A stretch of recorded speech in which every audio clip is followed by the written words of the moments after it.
অত্যন্ত দুঃখের বিষয়, আজ সকালে ভিকটিম শিশু মেয়েটি ভোর আনুমানিক 5টার দিকে মারা যায়।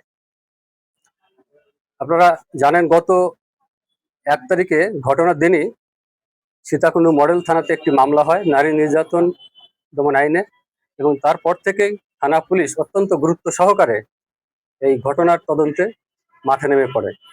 এবং এই মেয়ের বাড়ি কুমিরা থেকে যেখানে ঘটনাস্থল এই সীতাকুণ্ড পাহাড় পর্যন্ত রাস্তার প্রত্যেকটি জায়গায় সিসি ক্যামেরা ফুটেজ সংগ্রহ করে আমরা সেটা বিশ্লেষণ করি।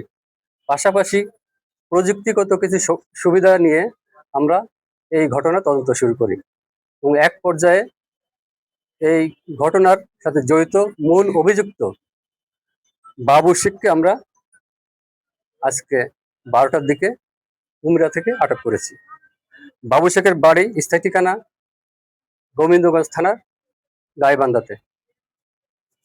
গ্রেপ্তারকৃত বাবু শেখকে জিজ্ঞাসাবাদে জানা যায় ভিকটিমের বাবা মনির হোসেনের সাথে, আপনারা জানেন মনির হোসেন একজন রিক্সা চালক, মনির হোসেন এবং এই অভিযুক্ত বাবু শেখ পাশাপাশি বাড়িতে বসবাস করেন এবং তাদের সাথে দীর্ঘদিন ধরে পারিবারিকভাবে বিরোধ চলছিল, মাঝে মাঝে ঝগড়া হতো এবং এক পর্যায়ে এই বাবু শেখ এই বিরোধের জের হিসেবে তার মেয়েকে মেরে ফেলার পরিকল্পনা গ্রহণ করে। সেই পরিকল্পনার অংশ হিসেবে ঘটনার দিন আনুমানিক 9:30টার দিকে মেয়েকে চকলেটের লোভ দেখিয়ে এবং বেড়াতে যাওয়ার কথা বলে বাড়ি থেকে বের করে নিয়ে আসে। প্রথমে তারা কুমিরা থেকে বাস যোগে সীতাকুণ্ড বাস স্ট্যান্ড পর্যন্ত আসে এবং বাস স্ট্যান্ডে নেমে তাকে সীতাকুণ্ড পাহাড়ের ইকো পার্কের গহীন জঙ্গলে নিয়ে যায় এবং সেখানে নিয়ে তাকে প্রথমে ধর্ষণের চেষ্টা করে।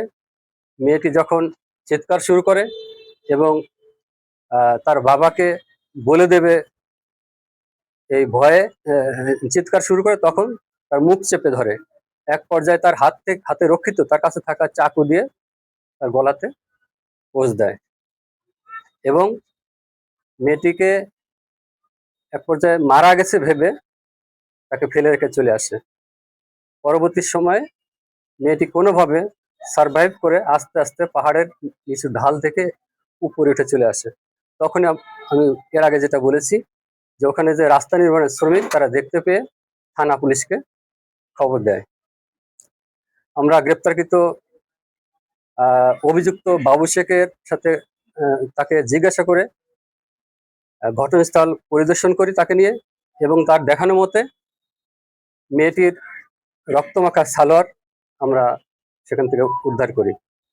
পাশাপাশি মেয়েটিকে চকলেটের লোভ দেখিয়ে বেড়াতে নিয়ে যাওয়ার কথা বলে বাড়ি থেকে যে বের করে নিয়ে আসছে সেই চকলেটও আমরা উদ্ধার করতে পেরেছি।